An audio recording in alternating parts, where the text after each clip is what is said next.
with him, and I absolutely love that. It's so much fun, and yeah, so positive and just amazing to work with him. Emmy is just also incredible to work with. We've been working together for a long time now, and Emmy's highly tolerant of me, and that's amazing. We were thrilled to be able to have the opportunity to write a book together called Leader, Know, Love and Inspire Your People. Emmy did economics at Cambridge, and after that she worked for the government for a bit, where she learned loads about leadership, which was fantastic. And she now brought that into education at Wellington, where she directs the Wellington Leadership and Coaching Institute. And together we were super lucky to write a free of charge online course. We can put the link to that in the chat later if you'd like to find out more, called Leading and Flourishing in Difficult Times, which was huge joy to write, and hopefully you might have some interesting things in there for you guys. We certainly managed to get some fabulous contributors and speakers for that. So what are we going to talk to you guys about today? Let's share my screen. Everyone keep your fingers crossed that the tech is going to work. I never know for sure. Oh, that's looking promising. Emmy and A, can you see that?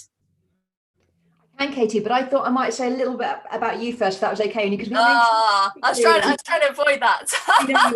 I saw what you were doing, and I jumped in there, and I got in first. I'd like to say first that Katy is one of the most energetic and the kindest person I know. She would do anything for anybody, and that's what in the end makes her a leader. Like, there's nothing she will not do.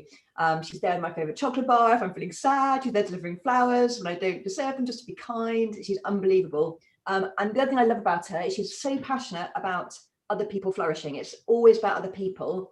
And she's got these kind of dual passions. One is like the education of it. So she just wants to understand all the research on leadership and all the research on flourishing. And she's got her PhD, her doctorate from Oxford University in leading for flourishing. But that's not enough for her. It's the stuff in the head's never enough. It's all about seeing it on the ground, change people's lives. And so she's always doing the next initiative, come up with the next idea. She co-founded Global Social Leaders.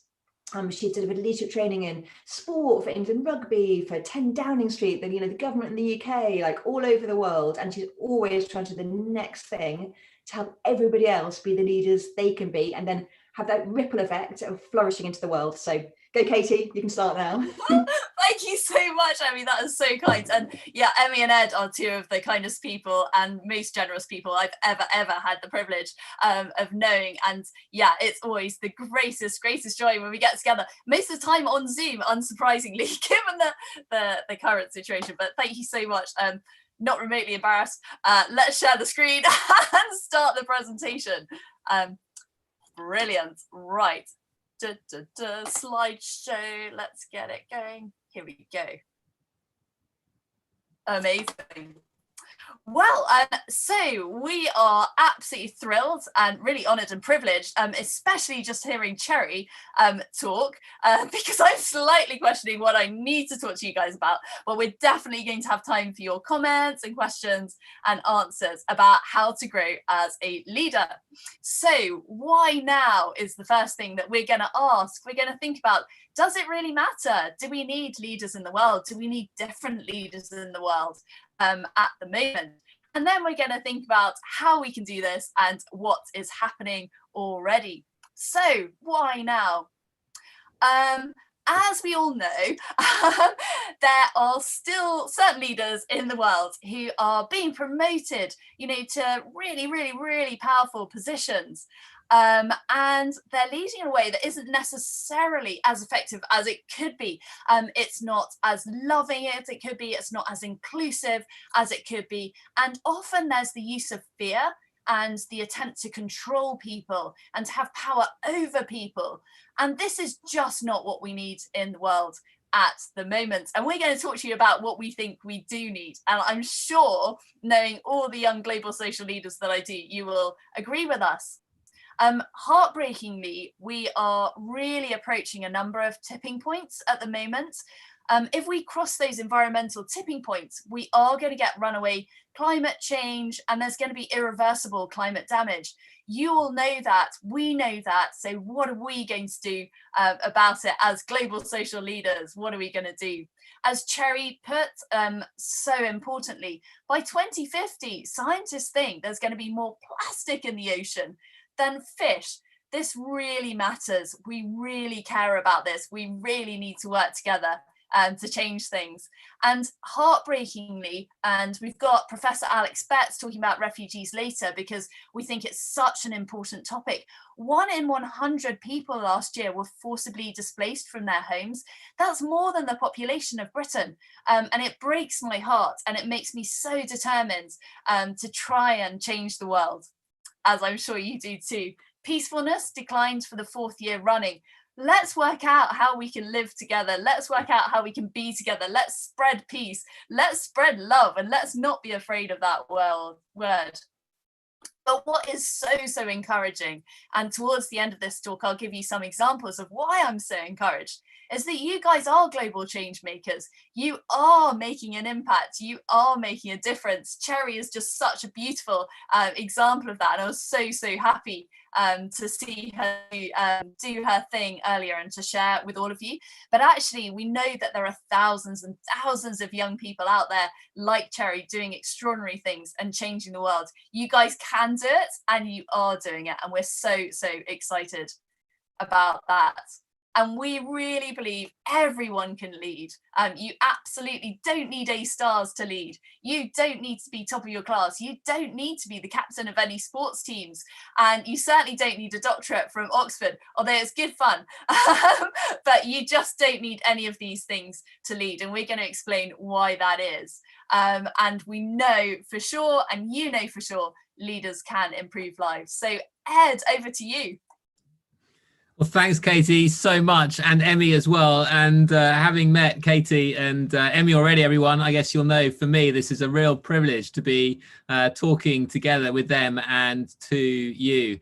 It's been super to work together with Katy and Emmy over this last year, thinking about the kind of leadership that's needed to further flourishing in the world, and seeing what we could do to work together to develop resources to help leaders grow and grow in the kind of leadership that is needed right at the moment. And I'm so excited to be together with all of you from around the world, even though I guess there's lots that isn't so good just at the moment. It is a wonderful opportunity, isn't it, that we can join together from around the world to think about these really important ideas, themes that are facing all of us, that cross boundaries between nations. And leadership is certainly one of these, because the issues that we're facing are issues of kind of global connection, if you like, as well as the kind of complexity and precarity in the world just at the moment.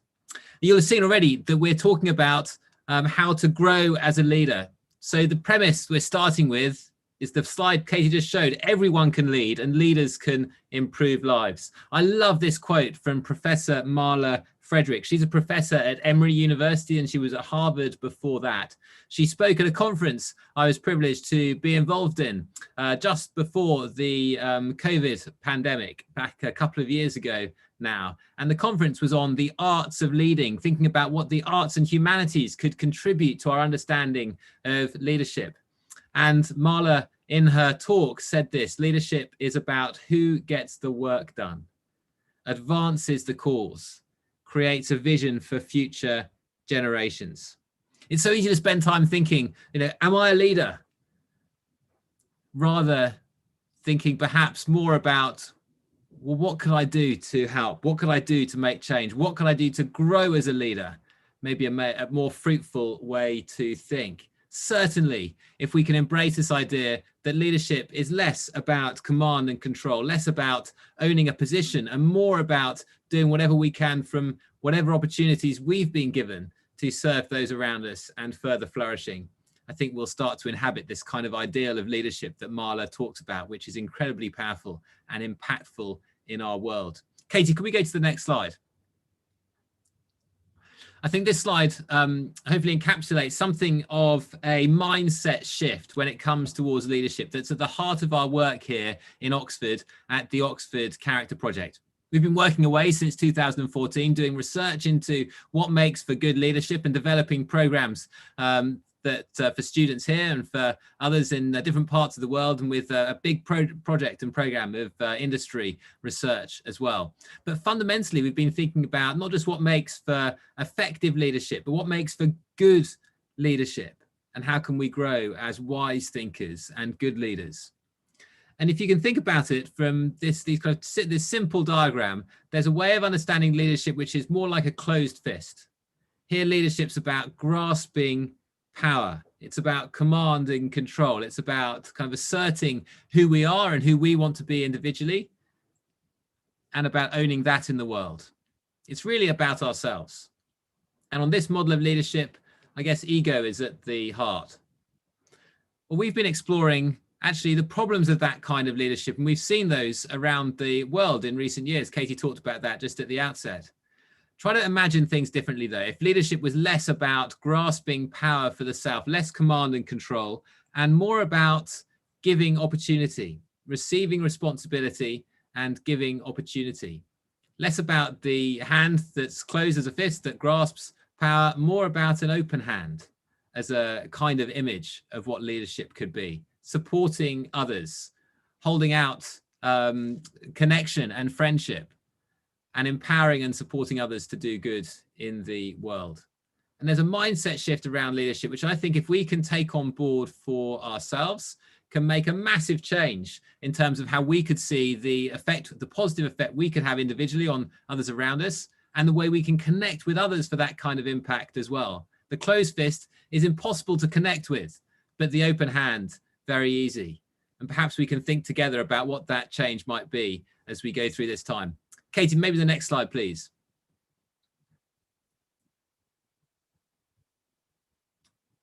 Here's another image of leadership, perhaps an apt one, given the pandemic around the world. But try to think of leadership with me for a second, like a muscle. Leadership like a muscle. And the muscle I'd love us to focus on is the lungs. The lungs. Leadership as giving life, giving breath to breathing life into the contexts, organizations, teams, groups, communities that we're part of. So less a muscle that's visible on the outside, perhaps, but more one that's visible in its effects. And good leadership is often like that. So sometimes leaders are kind of held up and known and celebrated, and that's wonderful. But often there's good leadership that goes unnoticed and can have amazing effects without having to be visible, public, honored. And that's an incredible thing. If we start to think about the way leadership can operate as a muscle, we can become less hung up with how many people know about what we're doing and more about what are the effects of our actions in the world. Let's keep going, Katy. How do we do it? How can we affect this kind of mindset shift then when it comes to leadership? How can we move from an idea of leadership which thinks about how can I gain to one which thinks about how can I contribute? What can I do in the world to make things better? Well, the answer we've been exploring in terms of the how is to focus on character. And character comes down to the heart of who we are as human beings. So the ways we think, the ways we see and feel and act in the world, the core, if you like, of who we are as human beings.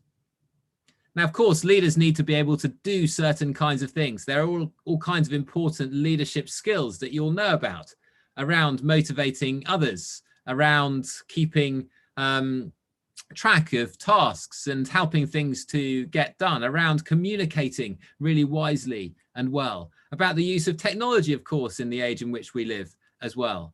But at the heart of these things, to use those skills rightly and well, to connect with others in order to do so and to motivate others to join with you in affecting change. Well, the heart of all this comes back to character. And if you push into biographies of leaders that you know and admire, I think you'll find this same dynamic operating. A leader I admire is Nelson Mandela. I admire him hugely. And this is the heart of his story. Let's go to the next slide, Katy, and see how that worked out.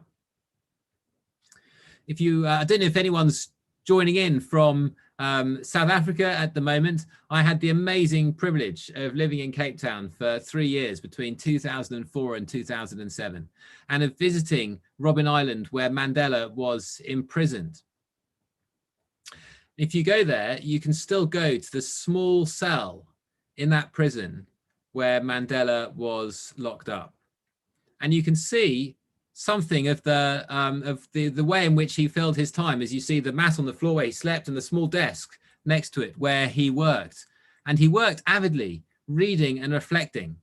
This is a letter he wrote to his wife at the time, Winnie Mandela, who was also imprisoned for a time because of her involvement in the same protest movement for which Nelson Mandela was locked up, the protest to end racist apartheid in South Africa.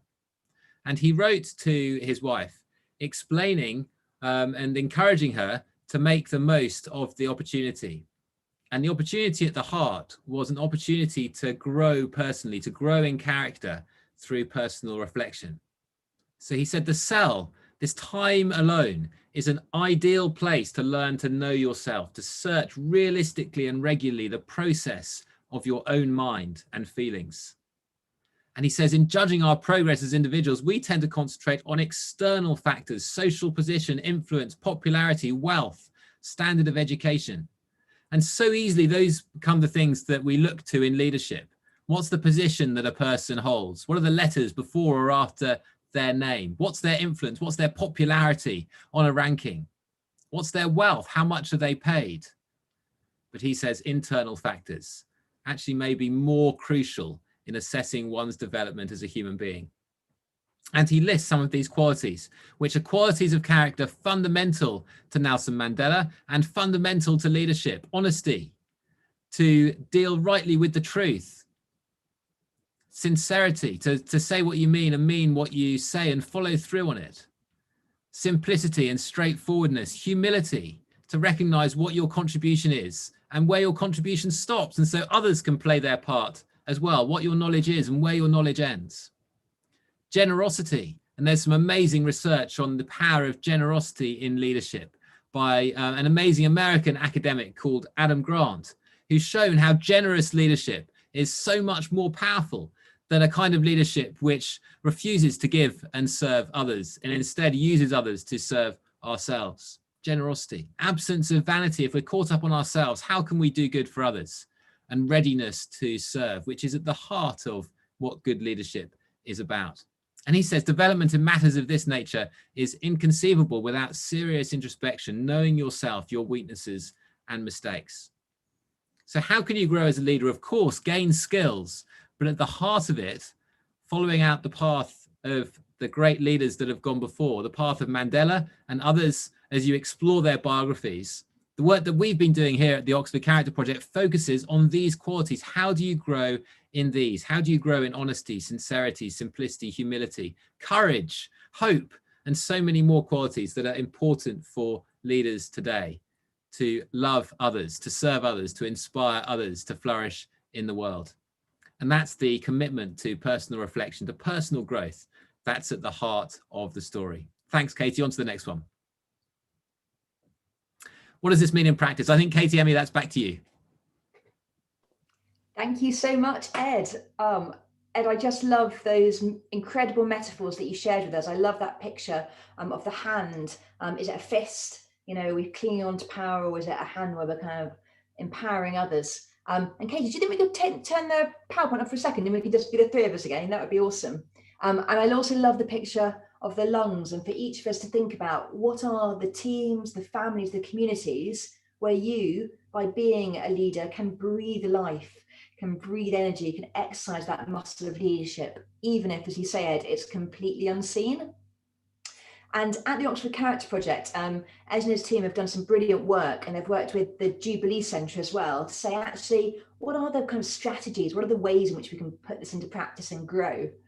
And one of the ways that kind of always stays with me is the fact that we do this through kind of community. We do it through working with other people. And that's where GSL is amazing, because we are a movement. We're not like a place you arrive. We're on a journey, and we're on that journey together, and we can learn so much from one another.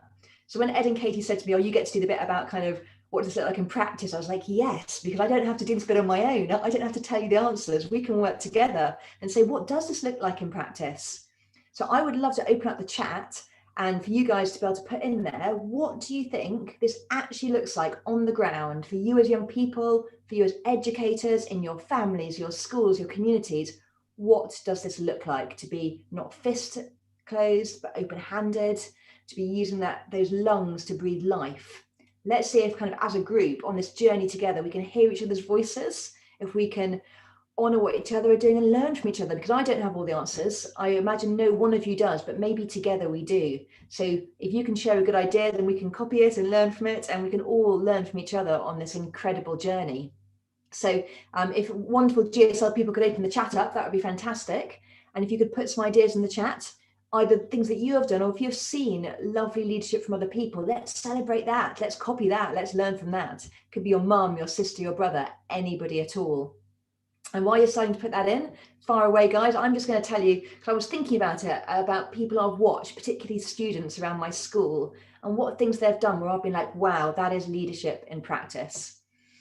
And the kind of the big one that came to mind was a boy from South Africa who was a head of his school, and he would have to like walk about an hour to get to school each morning. And he came and spoke at our school and really inspired us. And he would say that he would get up at 5 a.m. in the morning so he could walk that hour to school, so he could do all the little jobs that needed doing so that his school could flourish. So he could reply to the emails, if there were emails there, or just kind of meet the people or get everything tidy. But it was all about service for him. It was nothing about him. It was all about how can I serve? So I think that heart of service leadership is an amazing way to put this into practice and be, no, it's not me, it's me giving my time. Oh, great comment here. Thank you so much. From Venkatesh, open-mindedness of accepting others' thoughts. That is so good. I love that. What does it mean to say, actually, I haven't got the answers, but maybe you do?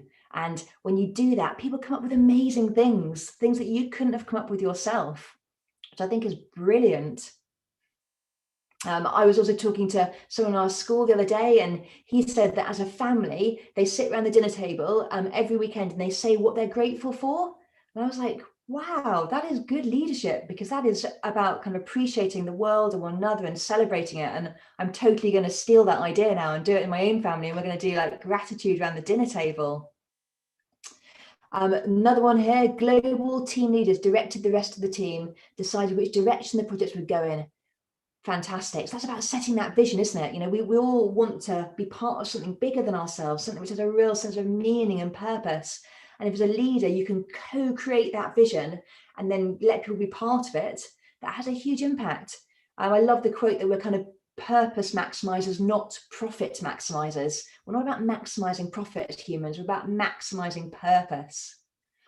Oh, great comment here. So I'm from Singapore. I believe that people all around the world can come together and contribute their ideas and come up with a better overall idea. I so buy that, Julian. That is brilliant. It is us working together. That means we can come up with the ideas. We can't do it on our own. And then DT, and so if I pronounce your names wrong, I'm so sorry. Being an inspiration to others, but not changing your nature while doing so. That's amazing. We are all different. We lead differently, don't we? Ed, Katy, me, we're all different people. We're not pretending to be the same, but equally we can still inspire and learn. We've got here another great one. I think an example of this would be the government of developing nations empowering youth who love technology to engage in technological advancements to improve their nations. Wow, isn't that amazing? Yeah, you know, if governments, rather than being that tight, close-fisted leaders, can say, actually, here you go, young people, have the technology, improve the nations, that is going to transform it, isn't it? It's going to change so many things. Lovely Rosanna, okay, looking at faces of my students in IG of the volunteer work they're doing this summer break. That's amazing. So yeah, if you guys are volunteering this summer, woo, brilliant, do it. Let's spend our summers volunteering. Who wants to, I don't know, sit on a beach or do nothing when you could actually be making the world a better place? That's brilliant. I'd love to know what volunteering you're doing. What things are you doing? What are you stepping out and changing? There's been some great projects, obviously through GSL, and we've been watching students in our school who have been trying to tackle period poverty and say, actually, no, it's not okay for women to be shamed by period and not have access to what they need so that they can do life well and contribute. We've got to change that. And the boys have been involved and the girls, they've been donating, they've been doing podcasts to kind of educate people. That's really inspired me. Oh, brilliant. From Saloni, thinking different perspectives and their outcomes. It is like chess. Also, the experience of these different perspectives can develop a mixed idea, which could be better than other ideas. Yeah, unbelievably good. We only have one little piece of the jigsaw, each of us, don't we? We each have our little bit that we understand and know, and like Ed's bit is amazingly clever and brilliant in Oxford, and your bit could be all something different, but we put them together and that picture grows of how we can change and make things better. Do you think the world will run short of leaders because youngsters are now getting reluctant to take positions? Oh, that's such a great question. Do you know what? I'm going to save that for the end, but keep that thought. But we're going to stick now with just how we can put it into practice, and we'll totally come back to that because it's an awesome question. And I really hope the answer is no, but we will come back to it.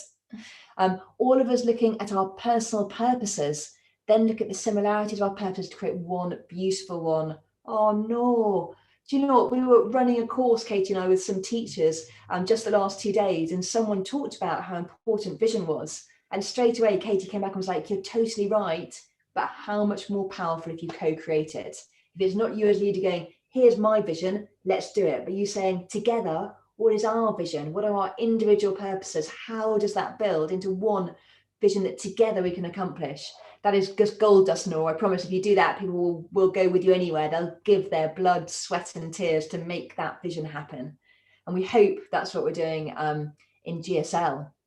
But yeah, so many good examples of kind of putting this into practice. I got like a thank you letter from a student last week, and them taking the time to write that thank you letter made my week. It was unbelievable. And there's little actions. The whole of today is about small actions that have ripple effects.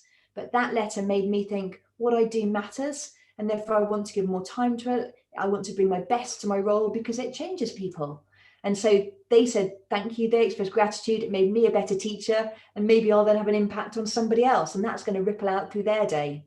So all these small things just have a huge impact. And Katy, I think I might pass over to you to give us some more amazing ideas about how we can put this into practice. Brilliant, thank you so much. I'm going to share my screen again, so everyone cross your fingers that the text is going to work. I think that looks like it might have worked. What do we think? Brilliant. But such a joy to hear from you all. Thank you so much for those contributions. It always just delights me quite how wise young people are and how much they know about leadership already. And I think it's just really fun to remind ourselves that this kind of leadership, the kind of leadership that leads with love first and that serves others and that leads to flourishing, is just the most amazing kind of leadership. And we all know that. But sometimes in the busyness, we can get distracted and just try and grasp that power. And so I think the reminder and hearing it from the young people is so exciting. So I'm going to give you a few examples of young people and one or two older people from around the world who are really leading beautifully. And I love the fact that they're from everywhere. I have no idea what qualifications they have. It just doesn't matter. What matters is that they have a passion for making the world better, and they're bringing people with them, and they've got that shared vision, and they're going on this journey together, and a journey which is like embedded in their characters, all of those qualities that Ed's talked about. So I think this particular group in South Africa, the Black Mambas, are particularly courageous. I think that that's a virtue that they really have in spades. The poaching can be quite frightening. It can become a little bit violent, and yet these women, and it's mostly women in this particular group, but it doesn't matter at all what gender they are. They believe that through education and through peaceful means, we can stop poaching in South Africa. And it's a really great environmental movement because they're also really concerned about the habitat for the rhinos, which has massive kind of ecological and environmental implications as well. So a wonderful example of a group who are being so courageous. And that courage is spreading. It's really infectious. This movement, this group are really growing, and they're doing wonderful things through peaceful means and through education, which all of us through are educators, so we get very excited about hearing that too. this is another lady, and I think Lema Agwowi from Liberia, and she's a peace activist, and she really, really excited and inspired me again, because she's taking on something unbelievably difficult, like conflict, and really a serious violent conflict. And she said, no, violence meeting violence is absolutely not the way to deal with this. Grasping power, just moving power from one group to another, is not the way to deal with this. I want to deal with this in a really peaceful way. I want to deal with this in an inclusive way that brings people together. And so she stages mass pray-ins. But people who pray with her are not just from one religion. They're not just Christians, and they're not just Muslims, and they're not just Hindus, but they're from all religions, and everybody's welcome and everybody prays together. And this has made the most enormous difference in the running of this conflict and the course of this conflict. I'm really pleased she's been recognised for her work, but I love the power of a peaceful movement. And I think she's shown real compassion and inclusivity as her kind of top virtues there. This group are a GSL group, and they're just fabulous. Love them, love their work, love their spirit. And I thought that this was a really important leadership lesson, actually. So we started the year as the smallest bees in the hive. So a beautiful example of humility.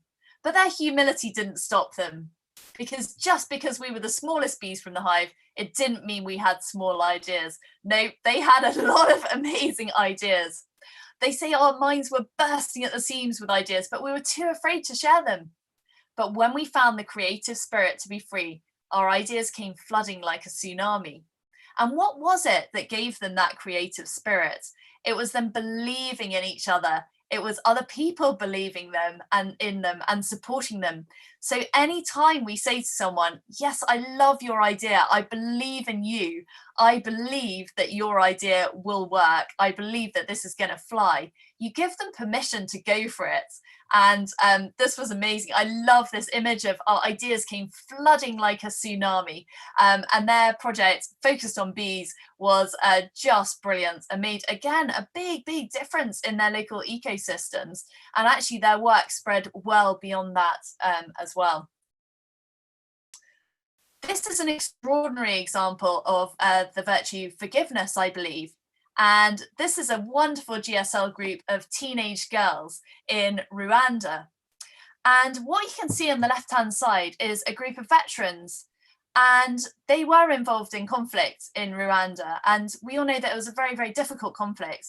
But these girls were like, we don't care what you've done in the past. We just want to help you, because you are now isolated from our village, and nobody should be isolated. It doesn't matter who you are. It doesn't matter what happened in your past. We want to include you. We want to bring you into the village. And so they started a campaign, and they raised loads of money to build a road, because what happened was these veterans who had been injured, you can see that they're struggling to walk. They couldn't get from where they were living into the center of the village to be part of the community. And these girls thought, that's not good enough. We're going to change that, and we're going to bring the whole community on board. We're going to raise the money for the road, and then we as a community are going to build this road together, and we're going to bring these veterans back into the community. And it made the most extraordinary difference, not only to the veterans' mental health, but also actually to that whole community, because of the example of forgiveness and bringing people in and care and love for everybody, whoever they were. And that was so uplifting to read. I was just like, wow. And again, these girls didn't have loads of resources.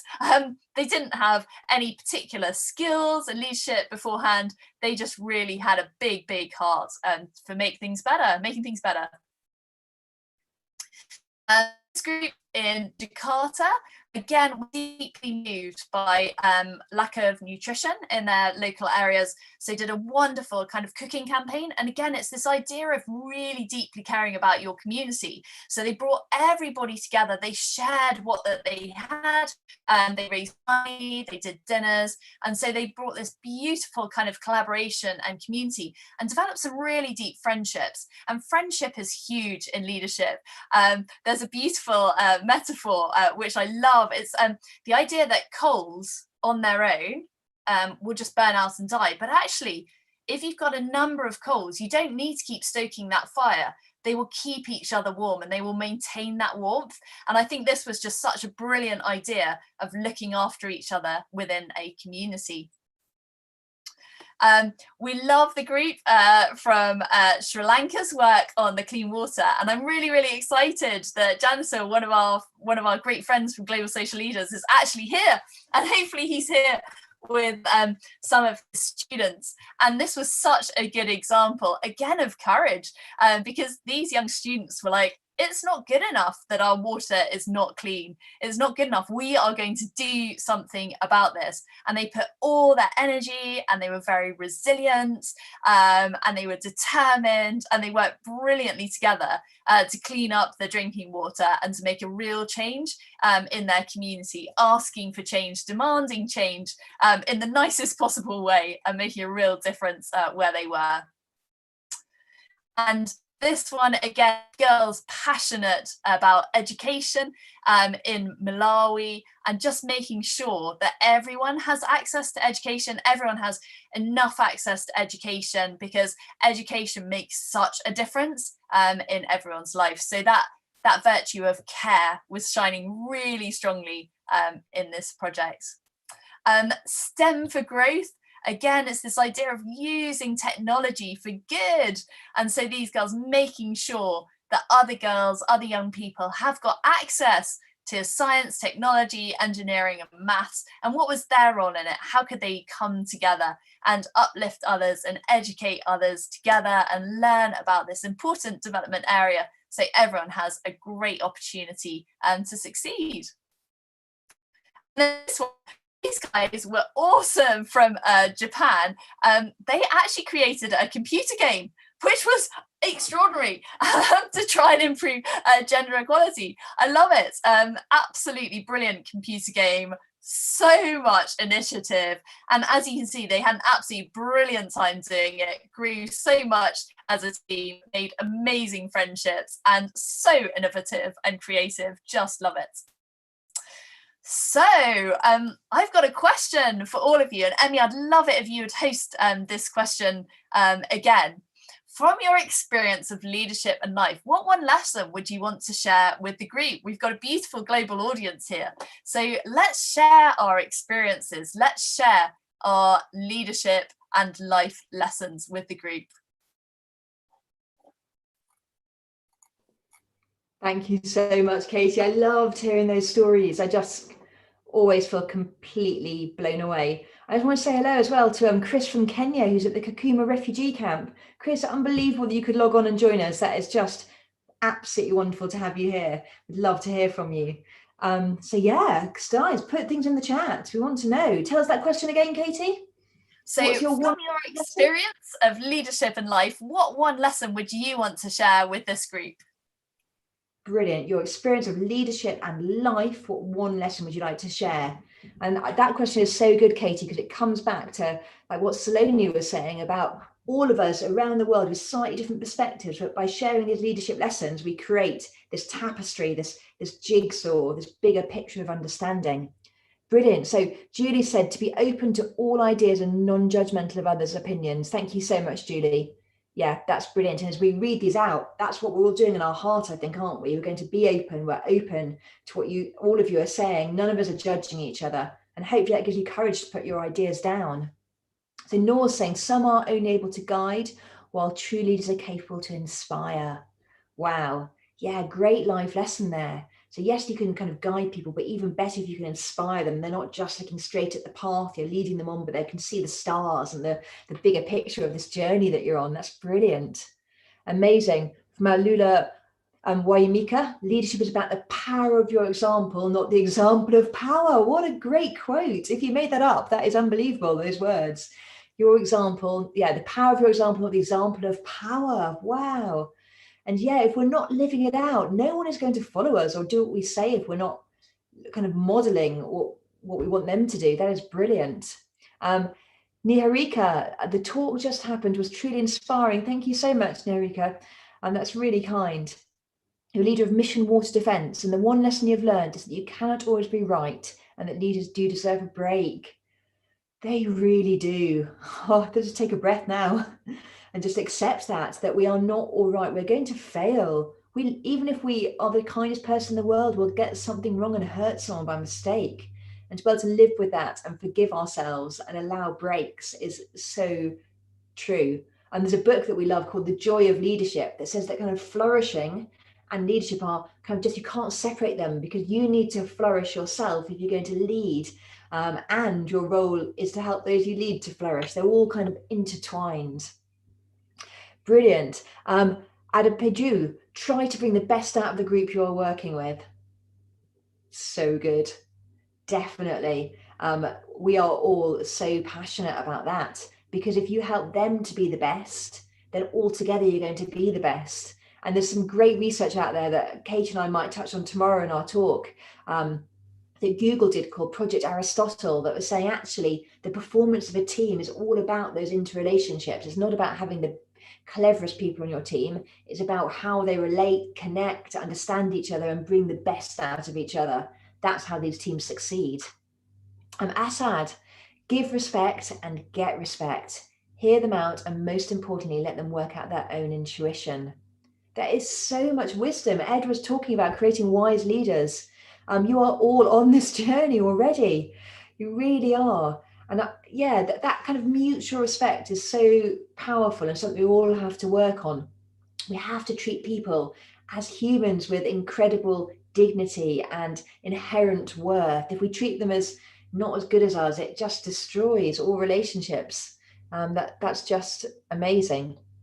Here we go from Gerardo. One thing that sounds incredibly simple, but it's actually quite hard to actually apply it into our lives, is to understand that it's okay to be scared, and that this serves as evidence that if it scares you, it means it is worth trying it out. That is a really lovely picture of what courage is. Courage, if we're never stepping beyond ourselves and beyond our comfort zone, then we don't need courage, do we? We always play it safe if we don't try and fix the problems or mend broken relationships. But to say, actually, I'm scared, and then to still do it, that is what it just inspires others. And even the bravest people, I think, would always say there was always fear at that moment they stepped out, and the courage was just taking the step anyway. That's brilliant. And Andita, always take initiative and be yourself. Yeah, let's be authentic. People hate working for people who are fake. If you are bouncy like Tigger, the tiger like Katy, be bouncy, be true to yourself. And if you're not, be true to that, but be authentic. Don't pretend to be something you're not. And yeah, Irfan, a leader always has to stand up for his people. Leadership comes with great sacrifice. One has to have the courage and willpower to commit. A leader does not only think about his own benefits, but the welfare of his people. That is wonderful. And here you go, another small lesson that you learned from your community in Afghanistan is that in order to be a leader, one has to be very creative, because making a difference in a dark society is not easy, but it is possible. I feel so inspired just by reading that. And I can't imagine how dark it must feel at times for you in Afghanistan at the moment, but to know that you're there being creative and trying to make a difference just lifts us all up. And we are with you here, Irfan. We can't be with you physically, but we are with you in heart and just backing you. And you've said that you have to have your people's back. Katy talks about this a lot, and we talk about it a lot. Actually, people have to know that you will do anything for them, that no one gets left behind, that you will always support your people, you'll always defend them, you will always be there for them, even if it comes at personal sacrifice. And yeah, where we can here together, we're with you, Irfan. That's brilliant. Zara, do not give up and try your best. Try to give your ideas in different ways, and the most important thing is to give love with your message. Oh, brilliant. Zara, you've got to come and hear Matt Lee, our professor of love, tomorrow. He's all about that, researching at Harvard, saying the biggest thing is love. It's hard sometimes to get that love right, to put it into practice exactly right, but give it a go. Just start with love. Sorry, that was my door. Ignore the knocking and the dog. Yashavi, to be able to work with different types of people and not lose your control. Yeah, people sometimes are a little bit annoying, even people we like, but to just still work with them and be patient. That's brilliant. Anuja, trust in the team. It's more than success. Absolutely. Oh, what else from Razan? Leadership is not only about completing a mission, but enjoying the journey along with inspiring people and making lifelong friends. Oh, that just makes my heart warm. That is definitely the story of me, Katy and Ed, and our leadership has totally been that kind of journey together. And we're still on that journey. Yeah, who knows, we're never going to arrive as perfect leaders. I don't think we're going to see a perfect world in our lifetime, but let's enjoy that journey. Let's surround ourselves with people who bring out the best in us. Let's make lifelong friends. I really, I have no doubt Ed and Katy and I will be lifelong friends from the work we've done. I hope some of you guys are going to connect from different places. That would be amazing. Brilliant. Katy, do we want to take questions now? Have we got time? Yes, please. Yeah. And thank you all so much. Oh my goodness, how inspiring were your words in the chat. Thank you so much for sharing that. I'm on cloud 9 with hearing from all you young people, and I have so much hope and optimism for the future. Ed, I was wondering if I could give you the first question to answer, and then maybe Emmy and I can join in. And this is from the Q&A, so please do put either questions in the chat or in the Q&A, and we'll look at both.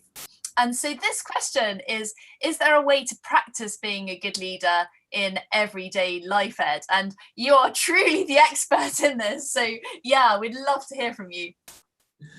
Thanks, Katy, and thanks to you all, and Emmy as well, and thanks to you all for these incredible contributions. I've been sitting here, and certainly for this last half hour, I've been absolutely inspired by the insights and the experience from around this Zoom room and around the world. It's quite phenomenal to think, isn't it? But very exciting. And this is a really good question from Adepeji. Is there a way to practice being a good leader in everyday life? And it gets really to the heart of what we're talking about here in this talk, about how to grow as a leader. Because what we're saying isn't that you need to kind of grow as a leader first, then you suddenly become a leader in a position, then you can lead. But actually it's the other way around. You grow as a leader in everyday life by leading. So by starting now, by taking steps to lead where you are, by serving those around you in this open-handed way, that is how you grow as a leader.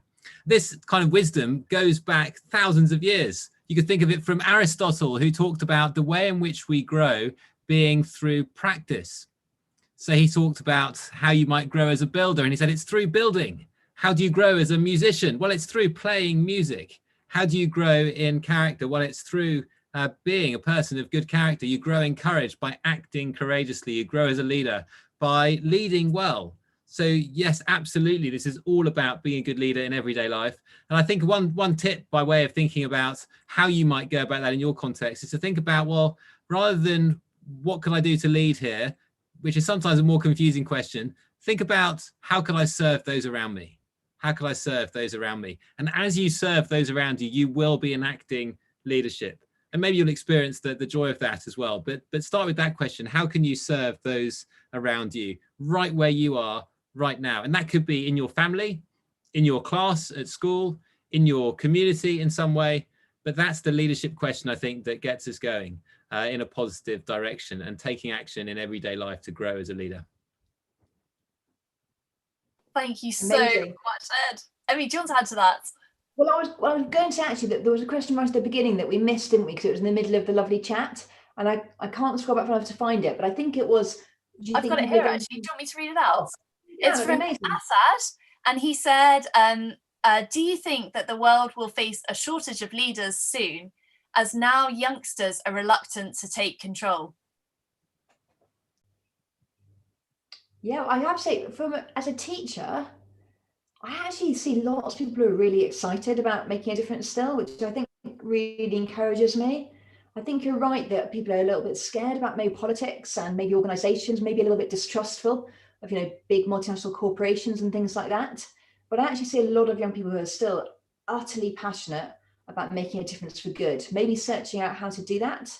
But there's lots of young people at our school who are kind of, really fighting to make things better. And I see you guys and I think, we're fine, we've got all of you here wanting to change the world. So in one sense, I feel really hopeful. But I wonder, Ed, you're working in lots of different industries at the moment at the Oxford Character Project. How do you feel about it? Yeah, I think the same as you, Emmy. I don't see there's a shortage of leaders, but there's always more that we could do. And I think leadership could really be opened up in our understanding from this kind of positional sense, when there are only a few people who are the leaders, if you like, to many more people taking initiative and enacting leadership where they are. So while I don't think there's a kind of danger of deficit in this generation, I think there is there's an abundance of wonderful young people that I meet here at Oxford, and I know from around the world and here on this call, who are kind of eager to serve others, to lead well, to further change. I think there's always, it's always good to think, well, how could others be more involved as well? How could this joint effort of leadership for the good be furthered and grown? And sometimes that's through organizations and institutions. I think we shouldn't be too quick to give up on historic organizations and historic institutions, where there may be good that we can do, but there'll be lots of good outside of those as well, and that young people can enact and are enacting in really creative ways. And that's very exciting to see. Katy, I thought you maybe had a bit of research that was really interesting the other day about how lots of young people think other people don't care when they do. I wonder if you might throw that in, because Emma had quite rightly said that maybe only a small portion of youth are taking the initiative. And in one sense, I think people do care, don't they, Katy? Yeah, I was so encouraged by this research, and Global Action Plan, who are speaking tomorrow and later today, are actually going to talk a little bit about this as well. So do dive into their session. What's really, really interesting is what they've identified is there's a big perception gap. So what's happened, and there are various reasons for this, is that young people think that other young people don't have compassionate values. They don't want to change the world. They don't want to make the world better.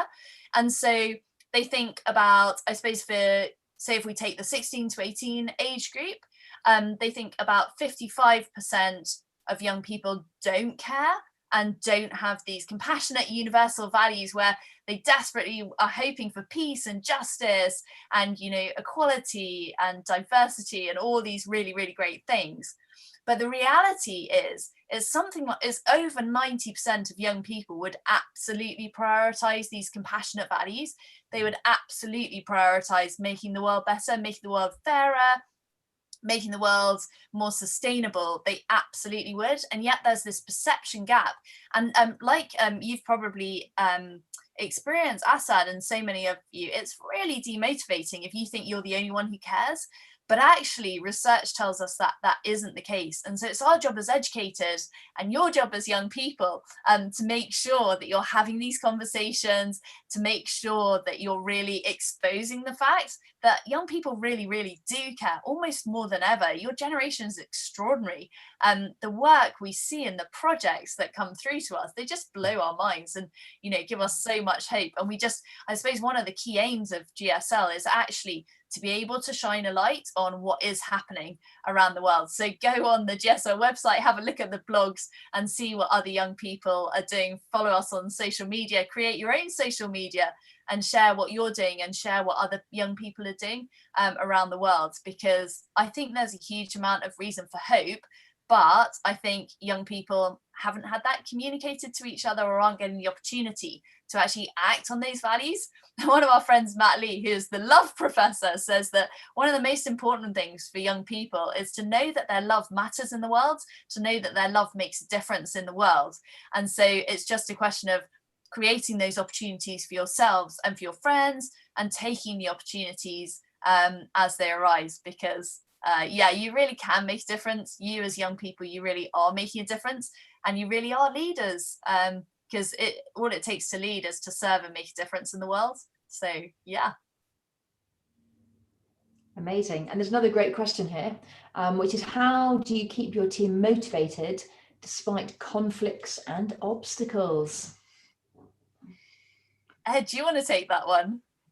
Yeah, I'd love to. I think this is a question really about, or for me, it comes down to hope. How do you maintain hope? How do you keep living well towards a future when there's difficulty? And we're faced with that right at the moment, aren't we? And I think it's by remembering and maintaining a commitment to each other, even in the face of difficulty, and to others beyond as well. So I think actually you pick up on the love dynamic when you hear from Matt tomorrow, but acts of love always extend beyond themselves into the future.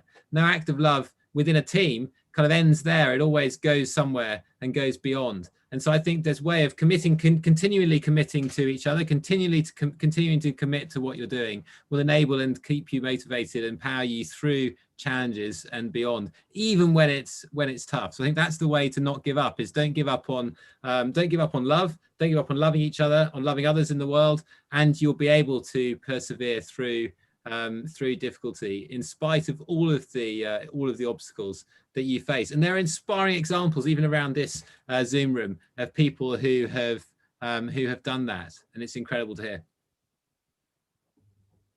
Yeah, I love the message we had from Afghanistan about it being dark and yet not losing hope, that you can make a difference, springs to mind as an amazing example of that. And I wonder if there's something about taking our eyes off ourselves as well. And this comes back to lovely comments so many of you have made about co-creating a vision. And that sometimes when things are hard, if we remember that it's not about us, that actually we're all there together for this bigger sense of purpose, that sometimes that can also help us to get over some of the obstacles and to not give up fighting for the difference we want to make, to see our love matter in the world.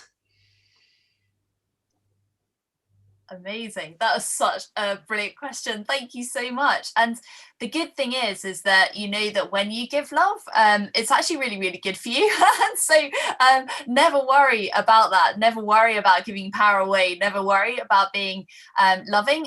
We've got, again, brilliant research. You won't be surprised to hear, but Ed mentioned Adam Grant. And so when we are very much a giver, so even when we do run into conflict, we keep giving, we keep loving our team, we keep loving the people we're trying to serve, then in the end, things do go right. So even if it feels like, oh, I need to be more assertive, I need to take control, you really don't. And the people who do give that power away, who empower others, who are super generous, who are super kind, they do end up doing better. So Adam Grant looked at a number of industries. So for example, he looked at medical students and found that, in the first year, the people who were super generous and giving and loving, they didn't get the best grades. But by the third and fourth year, they were outperforming everyone because they'd built those relationships, because they'd given so much love that it was kind of coming back. So it was spreading out throughout the medical school, but it was also coming back and helping them and lifting them up. There was a lovely piece in the Harvard Business Review, which is known as being really pointy, and it's very much results, so profit. But actually, this article said that compassionate leaders appear stronger. So have the knowledge, have the courage to be that loving, compassionate leader. Because even though society is still promoting people who aren't necessarily that compassionate and are still a bit kind of abrupt or whatever, maybe don't put the needs of their team first, actually the reality is that compassionate leaders are perceived as stronger. So go with that, give the love. And there are massive health benefits of love as well when you give love. So I'd say for all of you, if you're struggling to revise, go and do something loving or kind for someone else, because it'll actually improve your memory. If you're struggling to be creative, go and do something kind for someone else, and that will improve your ability to do that too. We're coming to the end of this. I've got to jump to another room. I'm so sorry. Emmy, so lovely to see you. Thank you so much. Thank you. Bye. See you, Emmy. Do you want to give a final word, and then we will let people go and have a break, and then welcome them back here in this room, which will stay open at 12:30. Well, my final word really be a word of thanks, Katy, to you, to Emmy, to all of the incredible team at GSL for hosting this brilliant conference and time together. And thanks to you all for participating from around the world. It is incredibly inspiring to be part of this GSL movement, even just to be able to contribute from time to time, to hear about the incredible things that you're doing in your context to lead, to hear some of your insights in the Zoom room today is a huge encouragement to me. So I'm going into my day with new energy and confidence in the work that we're doing here in Oxford. Thanks to you. Keep on serving where you are, keep on leading for the flourishing and good of others, and let's see how we can make change together. I look forward to connecting with some of you. Do reach out to us here at the Oxford Character Project if we can help in any way. But thanks so much, Katy. It's been super to spend the last hour together. It really has, Ed. Thank you so much, everyone, and back here at 12:30. Latoya is on in the future room, so do join her to hear her personal leadership journey. And in here we've got Professor Alex Bett, who is a professor of forced migration, so professor of refugees from Oxford. So definitely stay on for that. Thank you so much, everyone.